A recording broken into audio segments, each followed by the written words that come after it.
Hmm.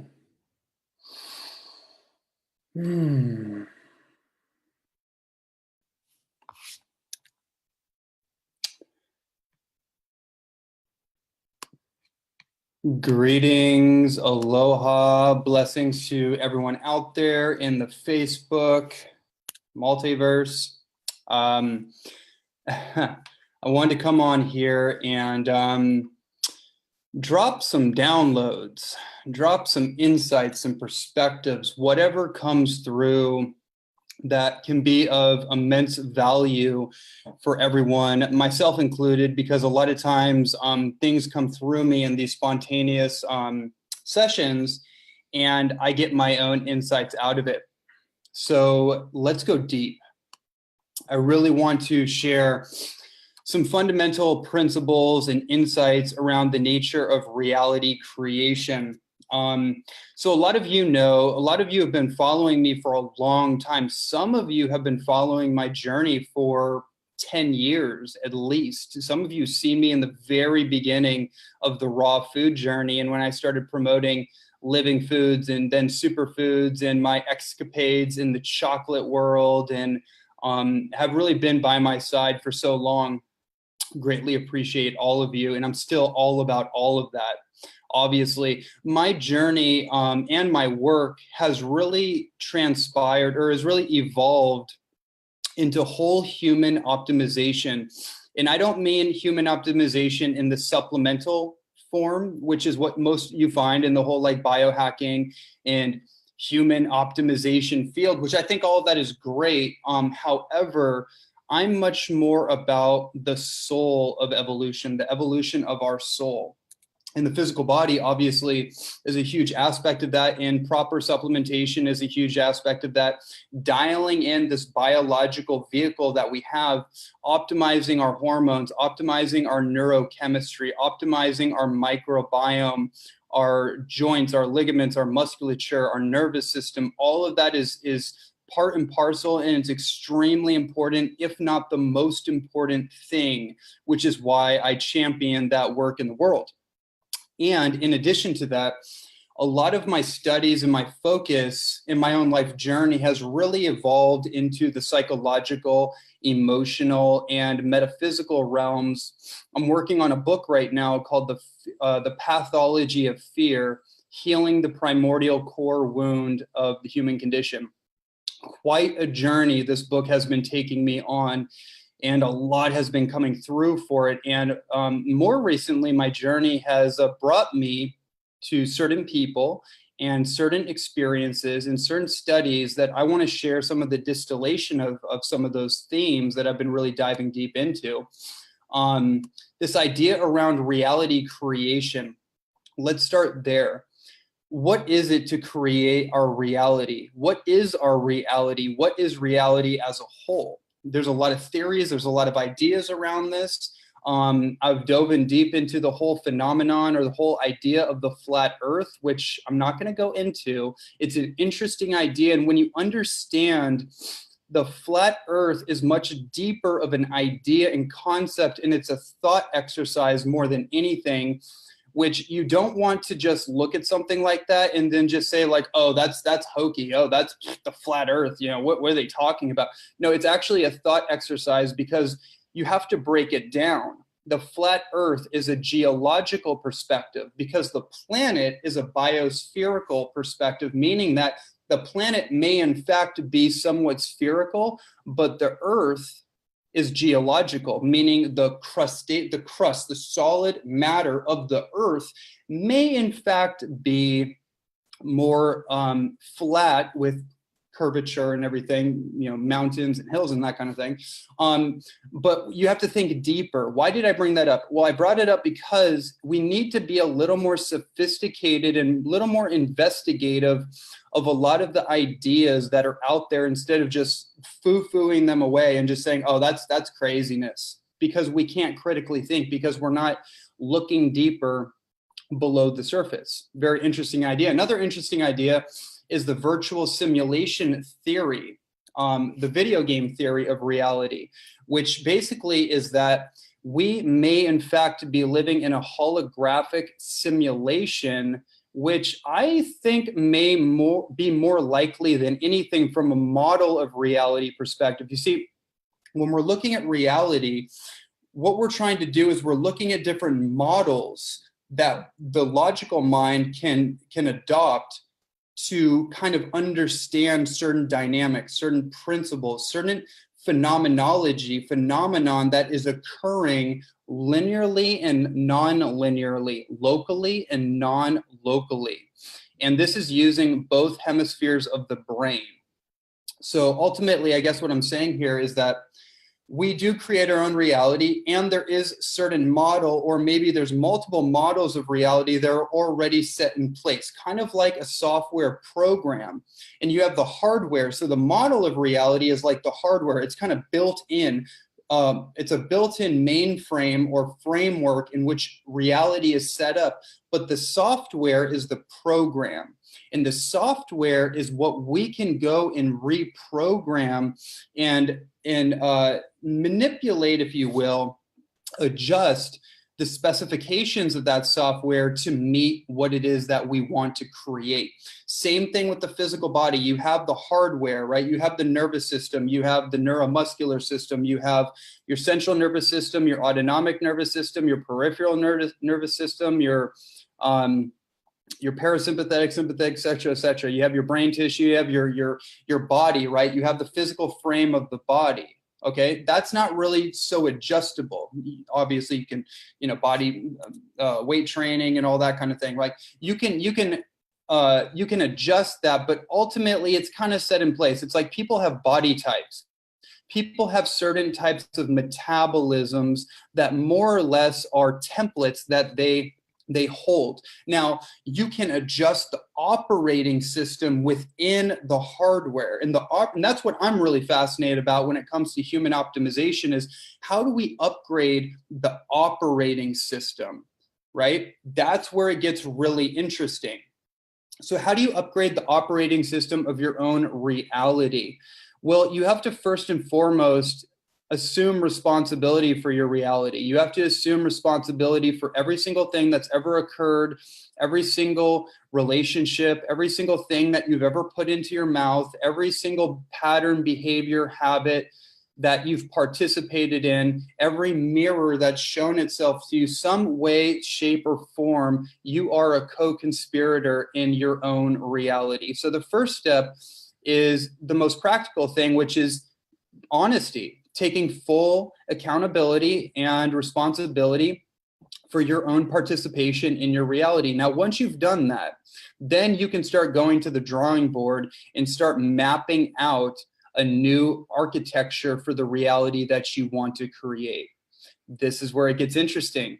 Now, let's talk about this idea of breaking self-sabotage habits and how it relates to transitioning from one state of being or one identity into another, because one of the biggest challenges that people have, myself included, and all the clients that I work with, is how do we make that adjustment? How do we make that transition point from who we've become accustomed to being to who we can be, who we want to be, who we desire to be? I was on a business call for my superfood company team, and a lot of great insights were coming through. And one of the things that came through me that I shared with my team was that, let me see if I can grab it real quick. It was this idea, exactly what I'm saying. It's this idea of transforming yourself. And it was this idea of goals. Now, I'm really big into goal setting, but it's not the same as maybe it used to be where like I have my list of goals and they're non-negotiable and I have to hit those targets in a certain time frame. I found for me over time, that doesn't really work so well for me because there's a lucidity to life. There's a fluidity. There's things that occur in my reality that sometimes may not make it as doable or easy to just go in a straight path. There's twists and turns, right? So I have to have enough space open to adjust to the transitions that are occurring that are getting me from point A to point Z. And it's not always going to look the way that I think it's going to. In fact, it's never going to look the way that I think it's going to look. So the idea of a goal is to have a preferred outcome, right? You have something you're shooting for. You have a destination, right? If you have no goal, if you don't know where you're going, any road will get you there.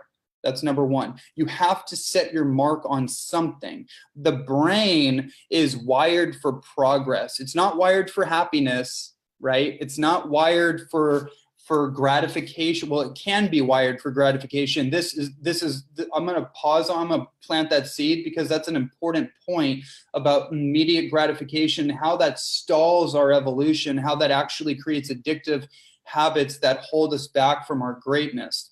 So let's just plant that seed over here.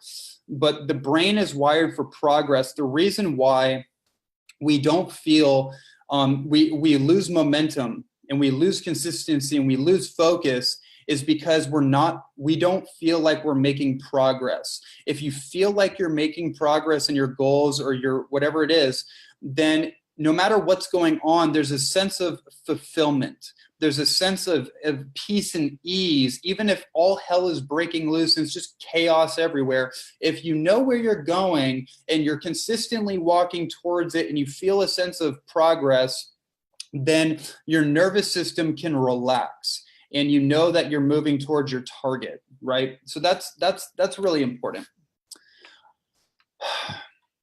So with that said, okay, this is the point I was trying to make. So with goals are not so much about what you achieve, they're about who you become.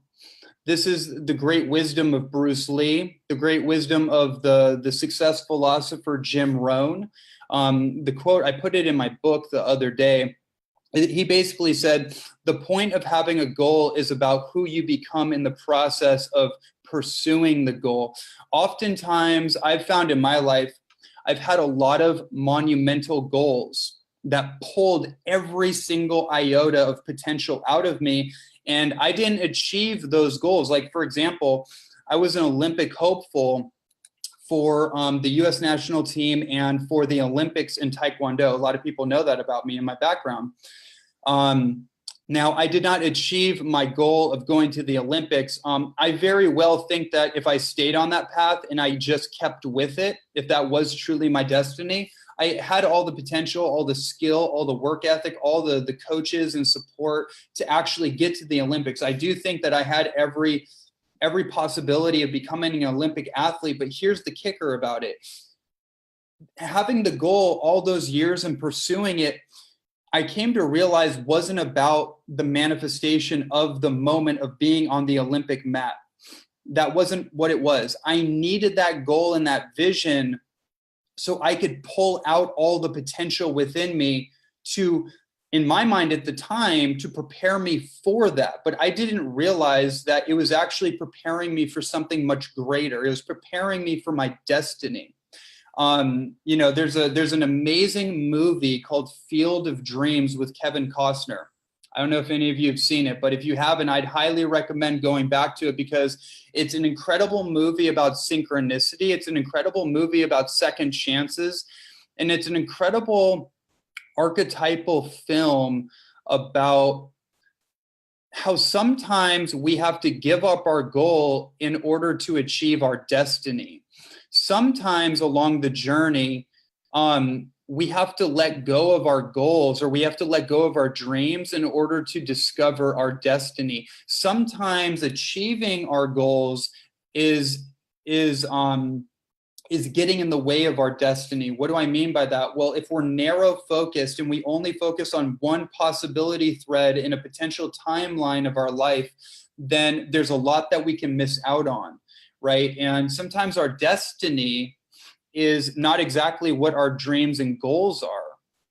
And you only find that out through life experience. You only find that out through pursuing your dreams and your goals, which can seem like a paradox, but again, it's a non-linear thing. It's not moving in a straight line. One step leads to another. One thing leads to another. So the point is that you have to set your mind and your heart on something beyond you right now, because you can't become all that you can be if you're just focused on what you can achieve realistically. if what you can pursue and what you can become does not require an immense amount of support, the universe has no need to intervene in order to support you in miraculous ways. This is such an important principle and such an important point that I continue to drive into all of my work, all of my clients, into myself. When I lose faith, I lose hope sometimes. I have to remind myself that if I'm pursuing something that does not pull out every single thing in me and is not challenging my belief systems, it's not challenging my comfort, it's not challenging me to become the next up-leveled version of myself, it's not a goal worth pursuing. Because ultimately, again, the whole point of having goals in all that is because of the person that you become in the process of achieving it. And as you become a new person, your goals and your trajectory starts to change. That's why you have to have a bit of a loose grip on the goals in of themselves. And that's powerful. And here's another thing. So let's go back to the immediate gratification and the self-sabotage habits. It's my personal perspective that the reason, trying to get some lighting here. I always have the worst luck with light. The reason that we have self-sabotage habits that are hard to kick, there's multiple perspectives to this. I'm not going to go into the neuroscience so much. I'm not going to go into kind of the addictive habits and the trauma-based habits and all that. I've talked so much about that. That's not the point of this. The point is that those self-sabotage habits are only sabotaging the next version of you. Why they hold on to us is because they're representative of who we're being or who we've been, trying to lock that version of ourselves in place so we never ever evolve out of that. Okay? So sit with that for a second. If there's a caffeine addiction, if there's a tobacco addiction, a marijuana addiction, relationship addiction, or whatever, I'm just using the word addiction because basically the definition of addiction is a repeated behavior that is not serving you. That's what an addiction ultimately is. It's a repeated behavior or habit that does not serve you. What does serve you mean? Serving your evolution and your growth. It's not allowing you to make the transition from who you've been accustomed to being to what you can become. And this is why it can actually be very painful. Because again, the mind, the brain is wired towards progress. So if we're reverting back and regressing into these old habits, which are representative of who we've been, then there's an existential pain that is created because we know deep down inside that we're capable of so much more. We know all of this. So we have to actually understand our inner resources and stop reaching outside of us all the time to try to figure it out. We already know this. So you have to have a vision of yourself beyond where you currently are, and it has to inspire you to the degree that you're willing to go through anything to get there. It has to be a need, right? Not just a want, not just a flimsy, whimsical desire. That's a dime a dozen. That comes all the time. That's immediate gratification. Oh, I have the desire to have coffee, so I'm going to do it. I have the desire to this, whatever immediate temptation or temporary pleasure seeking pleasure, avoiding pain. Whenever you transition into a new state of being and you release old habits and patterns, there's going to be a pain because there's a disassociation that occurs. And to myelinate and rewire the brain, there's an identity shift that has to happen. So there's a sense of a mourning. What I don't mean mourning like waking up at the day. I mean a mourning. You know, when you lose someone you love, there's a mourning process. There's a pain that comes about with that. Well, you also have to mourn the old version of yourself. Now, there is a point in the journey where you don't have to do that anymore. But for all practical purposes, a lot of people are stuck in that pain and they don't know why they're in pain. That's what I'm here to tell you. The reason that you feel pain is because it's a feedback system from your higher self or from your body, from whatever, from life, to show you what you need to learn or what you need to do to get back into alignment with your greater self. The pain teacher principle is incredible. It's the most incredible thing, because your pain is a feedback mechanism showing you where you're out of alignment. Right? Take that in. A lot of times we feel pain or discomfort or a manner of emotions, and we don't know why they're coming. We don't know where they're coming from. We don't know what's going on with that. And we wallow in the pain, right? We habituate to it. We normalize to the pain, and we don't know how to transcend it. Understand, if you medicate the pain, you sedate it, you tranquilize it, you numb it, then you're going to be stuck in it, and you're going to give it more power, and it will become an addiction in of itself. The only way out is to get through it, to move through it, to feel it, to process it, to acknowledge it. So it's seen, it's acknowledged, and it's healed, and then you become free, and you can move forward in any direction that you so choose. The pain is a feedback mechanism letting you know where you're off. And if you have the willingness and the courage to be with that, then you can shift and get on with it, right? So let's talk about getting on with it. Let's see, what did I put up here? Attuning to hypersynchronicity, shifting destiny timelines, and embodying the greatest version of ourselves. Okay, this is amazing. So let's talk about, before we get into synchronicity, because synchronicity is built into all of this. Before we get into that, let's talk about shifting destiny timelines. One of the greatest perspectives and teachings that I got from the quantum mechanics model of reality is the idea of timelines. Me and one of my dear brothers, Amareya Dreamseed, did an interview about 1.5 years ago for my podcast. I think it's episode 103 or 104. I highly recommend going to iTunes, going to my website, ronnielandis.net. Go to that interview between me and Amareya, and we talk a lot about timelines and how to shift timelines. And one of the interesting perspectives that I got, not just from that, but many years ago, was this idea that our future self is always communicating to us to let us know how to move towards it without all the booby traps that future self in a particular dimension had to go through. That might be far out. That might be like, whoa, what is he talking about? Basically, what I'm talking about is that your future destiny already exists. And it's trying to communicate to you on how to get there. Now, what blocks us is that we have too many open loops.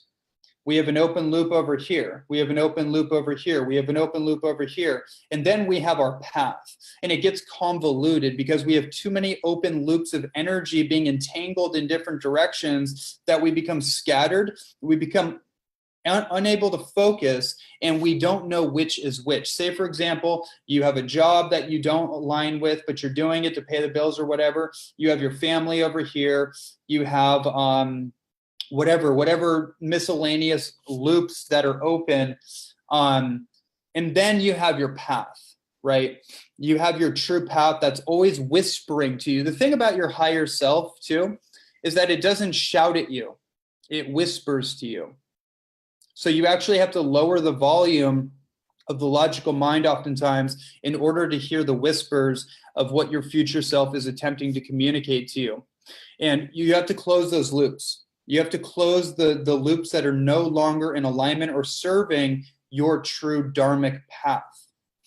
And that could open up a whole can of worms in of itself. But the idea that I'm trying to get across here is that you can shift your timeline. You can shift the timeline that you're moving towards, and you can shift it right in this moment. You don't have to wait in a certain amount of time to get there. This is what a lot of people do. They're waiting to get somewhere, but you don't have to wait. You can activate it right from where you're at. And so how do you do that? It's through embodiment.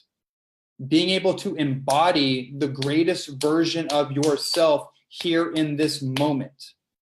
And the embodiment process isn't just about doing. This is so important. It's taken me such a long time to actually really fully integrate this and realize this piece, is that in order for me to be the greatest version of myself, it's not dependent on what I do or don't do. Yes, there are actions. Yes, there are things that that version of me does and things that it doesn't do.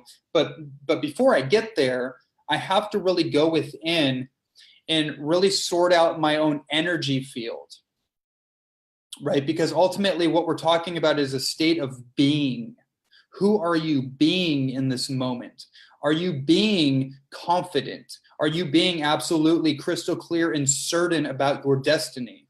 Are you being a certain person in all manners of your experience that is representative of that destiny, your greatest version of yourself, right? That's a whole teaching in of itself. This whole thing could be just all about that, but I'm just dropping some breadcrumbs for you to kind of like to just chew on here and just think about. Because it's your own inner intelligence and your own inner wisdom and your own inner genius that I'm trying to probe at a little bit here. It's not about what I say that's going to lead you to the wellspring. It's about what buttons I can push real quick. And are you willing to let it awaken within you? That's really what the whole point of me doing this is. I'm trying to just push a few little buttons here and see what hits. So it's really about, who are you being right now? You know, posture has a lot to do with this. For example, this version right here, crunched over, just leaning in front of the computer. Yeah, just leaning in front of the computer. Now, what does this version say about me? This is not the greatest version of myself, right? So you can shift it by just, bam, you know, bringing your physiology into the matter and shifting your posture and pushing your heart out, your chest and your heart out.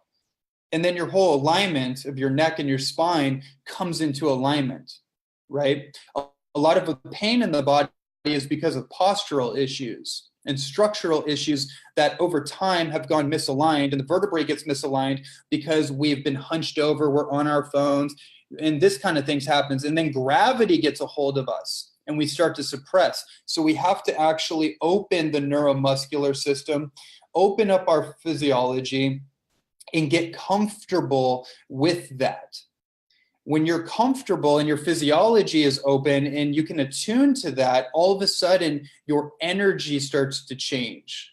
One of the interesting scientific realizations about testosterone is that when men stand, I think this works for women too, but for men, because we have 10 times the amount of testosterone that women do, when you stand like this and you put your hands on your waist like this and you're standing up, you increase your testosterone dramatically. It's crazy. It's like, what? They call it the Superman pose. This increases testosterone. And from a hormone perspective, testosterone is really like, it could be related to like confidence and vigor and vitality. When you have low testosterone, you become more estrogenic, and then you take on more emotional qualities. You become more of a slave to your emotions. But testosterone helps you embody your emotional strength and actually get out and do what you're here to do and be what you're here to be. That's an interesting perspective. So what I'm saying is that how you shift your physiology has everything to do with who you're being energetically. And then from there, you can make aligned choices with what actions that you choose to take that are going to help lead towards the timeline that you're looking to go towards. The quantum leap, the quantum shift, is about shifting and attuning yourself to the higher version of yourself right now. It's about becoming that right now, not waiting for tomorrow, not waiting until you get the exercise routine. It's about actually, if you want to work out, make the call, set up the membership, boom, get on it. You want to get into a coaching program, then sign up, plant your seed, boom, in. It's that kind of thing. It's the action. It's the initiative that leads to the action, that leads to the manifestation, that leads to the embodiment. I guess that's what I'm trying to get across. Hopefully that makes sense. Now, here's where synchronicity comes into all of this. Synchronicity or serendipity, synchronic moments in our life that are leading to our destiny only come about when we're able to attune to the timeline that is in alignment with our soul. Okay? When those spontaneous, emergent moments of miracles and serendipities start to happen in our life, that's how you know you're on point. That's how you know that you're moving towards your soul's preferred path. When life gets very monotone, and it gets very like regimented and rigid, and it's kind of like the same thing every day, same thing, then you're out of the flow, because that's when life gets hard, right? But the idea of getting into the flow, the holy flow of hypersynchronicity, getting into the holy flow is about being in the flow of life, being in the river of life, right? Now, can you work your butt off on your mission, have incredible work ethic, and also be in the fluidity of life? Absolutely. That's really what my teaching from a personal development level is all about. It's about how do you be in the hyper flow of synchronicity and also have work ethic, because my teaching is not about you don't work hard. I work hard. I love working hard. I love it. It's amazing. That's part of my testosterogenic makeup. I love to work hard in the gym. I love to work hard on my books. Now, when I say work hard, some people may be like, "Ooh, I don't like that." For me personally, it's admirable. I like the idea of working hard, because pushing through my limits and reaching new upper limits is amazing. It's fun. Now, here's the other caveat of that is that working hard doesn't have to be hard. Paradox, right? Having work ethic, I guess, is what I'm talking about. Having enough discipline to structure your life and structure your day and create boundaries with your time and your energy that work for you. It's different for everyone, but work specifically for you and your energy is going to allow you to be in that flow and also get things done, which allow you to become the person you want to be. It's all of these things built in together. And this is the evolution of the personal development field, is bringing in the quantum perspective and also honoring the Newtonian perspective, which is about cause and effect. Yes, you do something, it causes an effect. You don't do something, it creates an effect. That's true. And in the quantum field, things happen spontaneously. Right? So you got to find a way to merge those two things, the inner and the outer, merge together to create a holistic model of reality. And synchronicity is your feedback system to let you know that you are flowing towards your destiny, right? You're moving towards that preferred soul destiny timeline that ultimately your soul has been trying to get you on. Our soul has been trying to get us on all along, right? So this is, there's so many interesting things. Hopefully this is just triggering those sweet spots inside of you that are just bringing up those aha moments. How can I adjust my energy? How can I adjust my nutritional protocols to clear out the passages in my body that are blocking me up, not allowing me to experience more of an energy flow in my body? How do I adjust the relationships in my life that may be holding me back from the next level of who I'm becoming? Or how do I show up differently in my relationships where both of us can evolve together? How do I show up differently in my business? Is this business that I'm in, is that even in alignment with me? Do I need to shift that? Is it holding me back, or am I simply just not showing up for it? And maybe I actually need to impose a little more discipline on myself to show up for my obligations that are going to help me create a new level of result in my life. I can't answer that for you. And again, as you can tell, this is not necessarily straightforward. There's no 7 steps to success, no 7 steps to spiritual evolution and enlightenment. Right? But one thing about enlightenment is that it is about lightening up. It is about lightening up. It's lightening up on ourselves, not being so judgmental, not being so guilt-ridden and shameful of ourselves. It's really about healing those unhealed wounds within ourselves so we can actually love ourselves enough to evolve and transform and do right by ourselves. So I guess in closing, what I would say about this is ultimately the path towards your destined timeline, whatever that may be and however that may show up for you, is that it's really about self-love at the end of the day, right? One of my mentors, Dr. Gabriel Cousins, he says that when you love yourself enough, you will heal yourself, but you will hold yourself back perpetually from fully healing yourself until you learn to love and appreciate and respect yourself enough, right? And those self-sabotage habits are all byproducts of not loving ourselves enough to do the work to disassociate from them so we can move on towards the grace and the life that we deserve to live. If you have unhealed wounds inside of you and self-judgment and self-criticism running rampant inside of you, whether you're projecting it on other people or you're interjecting it on yourself, which is more common than not, then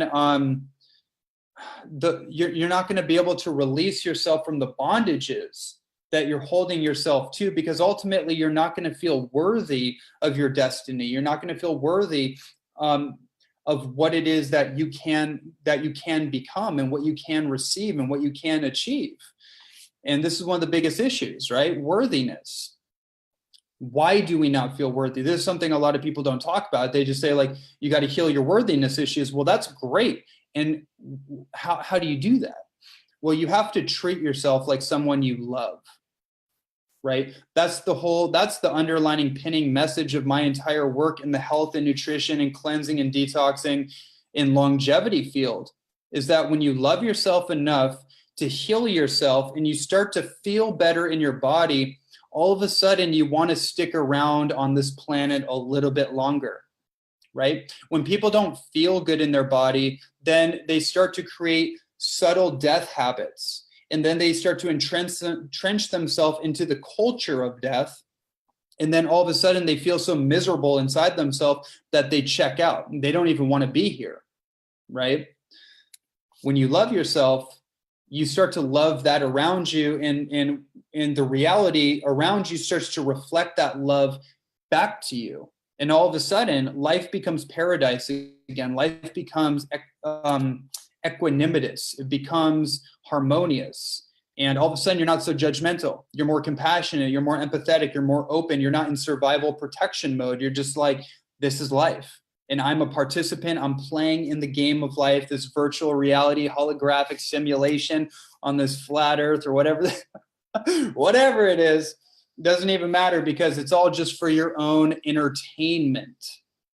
And you get to play with these ideas and just and you know, make them fun thought processes and experiment with them and see how they fit. And if it doesn't fit for you, that's okay. It may not be your model of reality because you're a unique emanation of your own soul. But you can't judge somebody else's model of reality, because you can't. How do I even say it? How do I even use words to say this? To judge somebody else is to disown something within yourself, right? So when we're judging other people's model of reality, thinking we got it all figured out, that's where humility needs to come in. And oftentimes, if we don't humble ourselves, life will humble us to get us back to that place, to remind us that God is doing most of the work anyways. And that's what synchronicity is about. It's about actually reminding ourselves that it's not just us in this isolated human experience, but there is a force of creation that birthed us in the first place that's making things happen. So we have to attune to that one source, the original source, creator, God, whatever you call it, and use that as a supportive tool, a supportive ally in our life, so life can be easier, it can be more harmonious. It can be joyful once again, as is built into our blueprint, built into our DNA. So that's my message. That's all I got to share with you. I'm gonna get back to architecting my own life in a moment. One of the great things I like to do. Boom. What's this all about? Well, look, right now, what am I doing? I am about to architect the new upgraded model of relationship and sacred soulmate union.